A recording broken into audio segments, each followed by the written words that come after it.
जय श्री राम दोस्तों चाहे तो आप इस इंट्रो को 1.5 से 2 मिनट के लिए स्किप कर सकते हैं। मैं चाहूँगा कि आप मेरी बातें ज़रूर सुने। गुरु रंजन जी के द्वारा श्री राम कथा और भगवत कथा, शिव कथा और भरत चरित्र के बारे में गुरु रंजन जी के श्री मुख से यह कथा सुनिए। और इस कथा में श्री रामचंद्र जी के बारे में, शिव जी के बारे में रोचक और अद्भुत कहानी का इस कथा में वर्णन किया है। पंडाल में बैठे सभी राम भक्तों के कथा सुनकर आंखों में पानी बहने लगा। और मैं गारंटी से कहता हूं कि दोस्तों, जब आप इस कथा को पूरे मन लगाकर सुनोगे कि आपकी आंखें भी सुनकर नम हो जाएगी। दोस्तों, वैसे तो हमारा देश ऋषि मुनियों का देश है। यहाँ पर देश के किसी न किसी कोने में हर समय राम कथा, भगवत कथा और रामायण कथा का वर्णन और चर्चा होती रहती है। दोस्तों, मैं चाहूँगा कि आप श्री रंजन जी के मुख से इस कथा को सुनिए और उनके मुख से सुनने के बाद आपको लगेगा कि जैसे कि उनकी मुख से, श्री मुख से फूलों की बारिश हो रही है। दोस्तों, रंजन जी महाराज हमारे देश के एक अनेक साधु संतों में से जो कथावाचक है, उनमें से उच्च श्रेणी के कथावाचक हैं। जब भी आप उनकी कथा उनके श्रीमुख से सुनेंगे तो वो तरह तरह के आपको उदाहरण दे के समझाएंगे और आप उनकी बातें सुनकर सब कुछ राममय और भक्तिमय में खो जाएंगे। दोस्तों आइए हम स्टार्ट करते हैं राम जी की कथा और आनंद लीजिए दोस्तों इस कथा का। धन्यवाद दोस्तों। सावधान, हम बहुत ज्ञानी हैं, हम बहुत विद्वान हैं, हम बहुत समझदार हैं। पथिक जी कहते सावधान रहना। क्यों? कहाँ कब मन बिगड़ जाए, कहाँ कब मन बिगड़ जाए, विचारों का भरोसा क्या। इसलिए नित्य सत्संग की आवश्यकता है। मनुष्य के स्वभाव को महापुरुषों ने, क्षमा करिएगा, कुत्ते की पूंछ बताया। भैया, मनुष्य का स्वभाव क्या है? कुत्ते की पूंछ। आप बताओ, कुत्ते की पूंछ सीधी होती है कि टेढ़ी? कहिए। टेढ़ी। कुत्ते की पूंछ टेढ़ी है। सत्संग क्या है? सत्संग पाइप है। हम लोग छोटे थे और जब कलकत्ता से भैया गांव जाते थे दीदी, तो गांव में एक मिठाई मिलती थी, फोफी। पापड़ जैसी होती थी, गोल गोल, लंबी लंबी, पीले रंग की, लाल रंग की और हरे रंग की। तो हम लोग उसको अंगुलियों में लगा लगा के खाते थे। यहां भी मिलता होगा भैया, खाए हैं फोफी? यहां कुछ और नाम होगा उसका। हाँ, पोना। हाँ, जो भी आप कह रहे हैं वही है। हाँ, फोफी बीच से खोखली होती है, पाइप, लोहे की पाइप। कुत्ते की टेढ़ी पूंछ को लोहे की पाइप में डाल के बांध दीजिए, तो पाइप में गई तो पूंछ टेढ़ी रही कि सीधी? आप बताओ। सीधी हो गई। उसी तरह डाल के पाइप को बांध दीजिए और 12 साल छोड़ दीजिए। 12 साल बाद जैसे आप पाइप निकालेंगे, फिर उसकी पूंछ टेढ़ी हो जाएगी। 12 साल में भी सीधी होने वाली नहीं है। उसी प्रकार माई बाप, मनुष्य का स्वभाव है, टेढ़ा है। जब तक सत्संग की पाइप में जग गया रहता है, तब तक सीधा बना रहता है, और जैसे सत्संग से दूर हुआ, फिर टेढ़ा हो जाता। इसलिए सत्संग निरंतर। पथिक जी की रचना है, अरे सदा जो सुसंगति में आते रहेंगे, आएंगे नहीं, आते रहेंगे, वो जीवन को अपने सजाते रहेंगे। क्यों कह रहा हूं? गरुण जी महाराज भगवान के अत्यंत निकट रहने वाले गरुण जी महाराज, एक दिन उनको भी मोह हो गया और संशय हो गया। आप दर्शन करो, हमारी आपकी क्या गिनती है हो। भगवान युद्ध में नाग पास में बंधे, गरुड़ जी को नारद जी ने कहा कि जाइए, भगवान नाग पास में बंधे हैं रण क्षेत्र में, उनको उस नाग पास के बंधन से गरुड़ जी आप मुक्त करिए। क्यों? गरुड़ सांप को खा लेते हैं। तो कहा नारद जी ने आप जाइए मुक्त करिए भगवान को। नारद जी आए, भगवान को नाग पास से मुक्त किए, खोल कर गए और स्वयं बंध गए। किसमें बंध गए? मोह में बंध गए, भ्रम में बंध गए, सोचने लगे। जिस भगवान के नाम का स्मरण करके जीव अपार भव सागर को पार कर जाता है, जिस भगवान के नाम का स्मरण करके जीव भव बंधन से मुक्त हो जाता है, उसी भगवान को ये राक्षस बांध दिए। भव बंधन ते छूटई, नर जपी जाकर नाम, खरब निशाचर बाधई, नाग पास सोई राम। ये वही राम जी हैं, ये असली राम जी नहीं है, दूसरे हैं। बंध गए मोह में गरुण जी महाराज। और यहां एक निवेदन करूंगा, जब भगवान की कोई लीला अपने समझ में ना आवे ना, तो ये मान लेना चाहिए कि अभी हम समझने लायक नहीं हुए हैं। जीव क्या करता है, उल्टा भगवान पे ही क्वेश्चन लगा देता है, नहीं भगवान ने बहुत गलत किया। भगवान हमारे आपकी बस की बात नहीं है, वो भगवान को समझ लेना है। अरे समझ में न आती है लीला हरि की, वो क्या कर रहे हैं और कब क्या करेंगे। क्या कर रहे हैं, कब क्या करेंगे, ये हमारे आपके सोच से बहुत दूर है। इसलिए परिस्थिति को स्वीकार करने का स्वभाव बनाइए। जिंदगी की डोर सौंप हाथ दीनानाथ के, यदि सौंप दिया उसके बाद महलों में राखे चाहे झोपड़ी में बास दे। आप जानो, आपका काम जाने, हम क्या करेंगे। धन्यवाद निर्विवाद, बस राम राम कहिए, जाहि विधि राखे राम ताहि विधि रहिए। आत्मसमर्पण।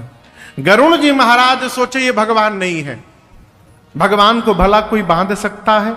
पहुंचे नारद जी के पास, गरुण जी जाकर अपनी बात कहे, नारद जी मुस्कुराए, कहे आपको भी पकड़ लिया।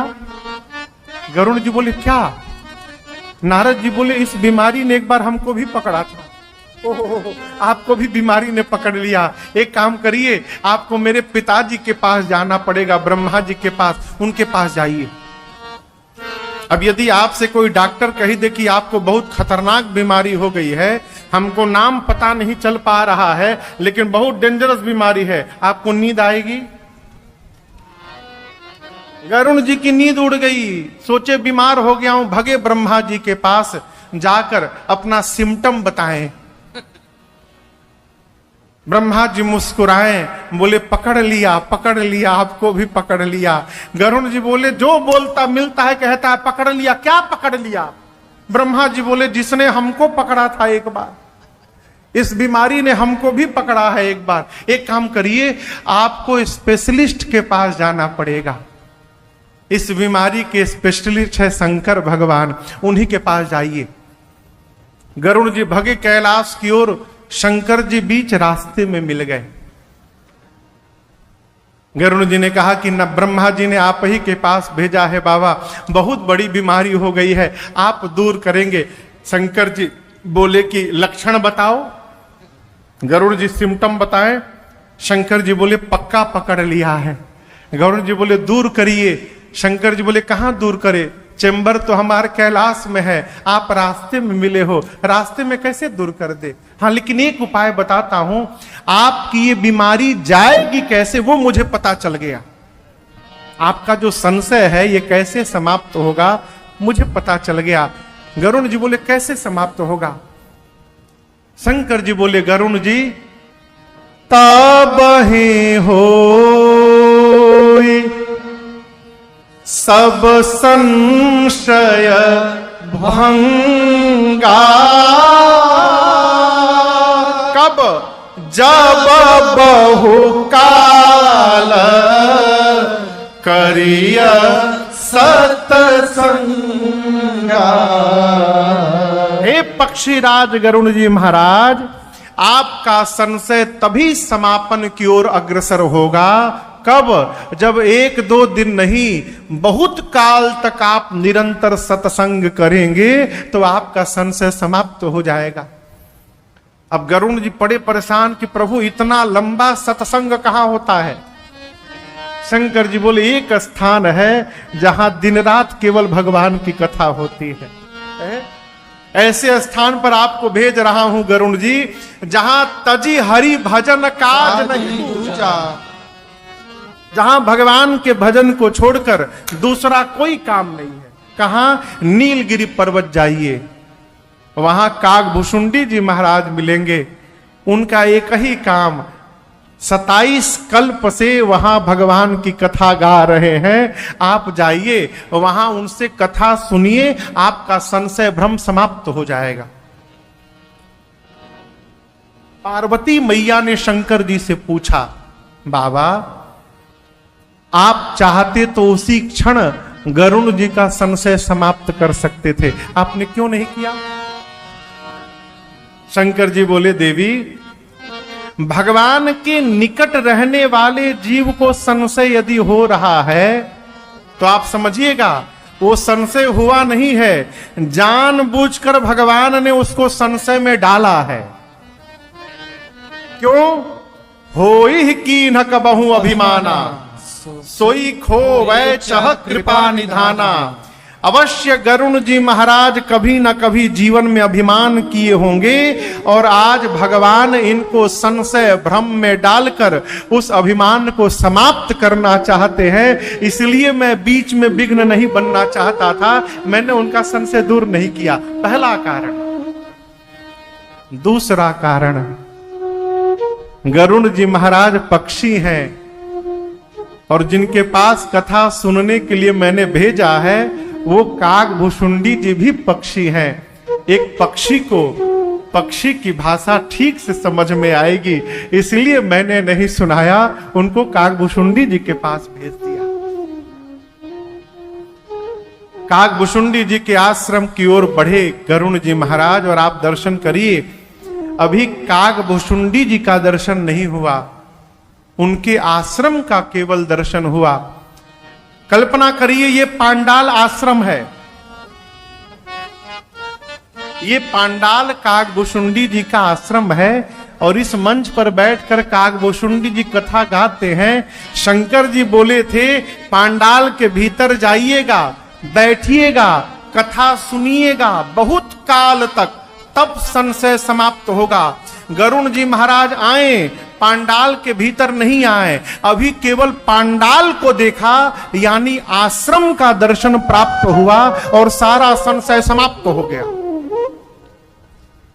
जिस आश्रम में भगवान की कथा निरंतर हो रही है, कथा होते होते उस आश्रम की इतनी महत्ता हो गई, इतनी महिमा हो गई कि उस आश्रम का दर्शन प्राप्त हुआ और कागभूषुंडी गरुण जी का सारा भ्रम समाप्त हो गया। मन में सोचे आश्रम के दर्शन से संशय भ्रम समाप्त हो गया, तो जब भगवान की कथा श्रवण कर लूंगा तो क्या परिवर्तन होगा जीवन में। कागभूषुंडी जी के पास आए, कागभूषुंडी जी ने उनका स्वागत किया, बिठाया, पूजन किया और यहां दर्शन करिए। हम उस देश में रहते हैं माई बाप जहां का कौआ भी मीठा वचन बोलता है, ये भारत की महिमा है। भारत वो भूमि है जहां कौवा भी आकर यदि भगवान के भजन में लग जाए तो उसकी वाणी में भी मधुरता आ सकती है। हम तो आप मनुष्य हैं साहब, करी पूजा समेत अनुरागा, मधुर बचन तब बोले कागा।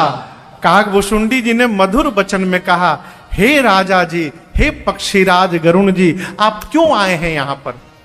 तब गरुण जी बोले, सुनहु तात जेहि कारण आयो, सो सब भयउ तरस तब पायो।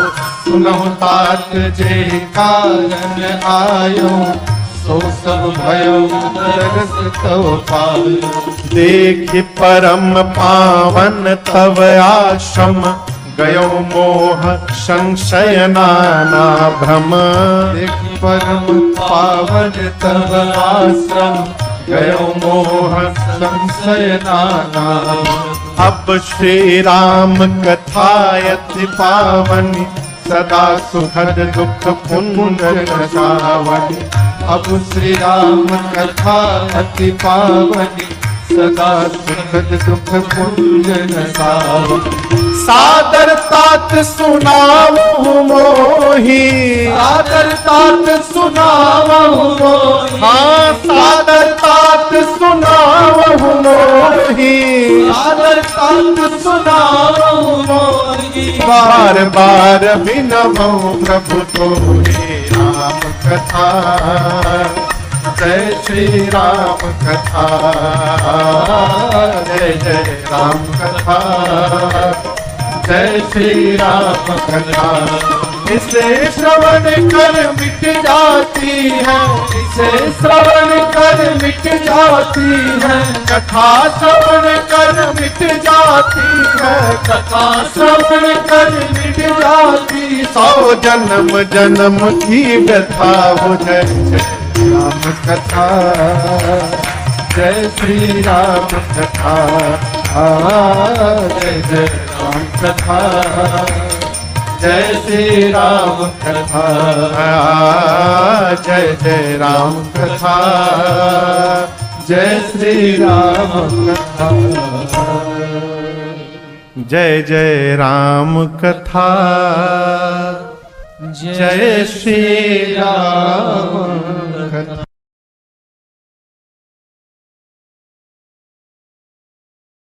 दोस्तों, रंजन जी महाराज के द्वारा यह प्रसंग आपने सुना, आपको कैसा लगा हमें कमेंट बॉक्स में ज़रूर बताएं दोस्तों। और अच्छे अच्छे और रोचक भजन कथा कीर्तन जो अगर आपने सुनने हैं तो हमें कमेंट बॉक्स में अपनी राय दें। जो भी आपको प्रसंग सुनना है दोस्तों हमें कमेंट बॉक्स में ज़रूर बताएं। और यह प्रसंग, यह कथा श्री भगवत कथा और राम कथा, शिव कथा, रामायण कथा जो रंजन जी महाराज सुनाते हैं वो उनकी आपको कैसी लगती है हमें कमेंट बॉक्स में ज़रूर लिखें दोस्तों। हम आपका इंतज़ार करेंगे और आपसे पुनः निवेदन करते हैं कि रंजन जी महाराज की जो कथा है वो पूरी सुना करें, ताकि आपको एक अच्छे विचार और अच्छा ज्ञान आपको मिले। यही हमारी कामना है, यही हमारा संदेश है कि रंजन जी महाराज के द्वारा जो ये कथा, जो विचार है उनके घर घर तक जाए और पूरा विश्व राममय हो जाए। दोस्तों नमस्कार, धन्यवाद, जय श्री राम।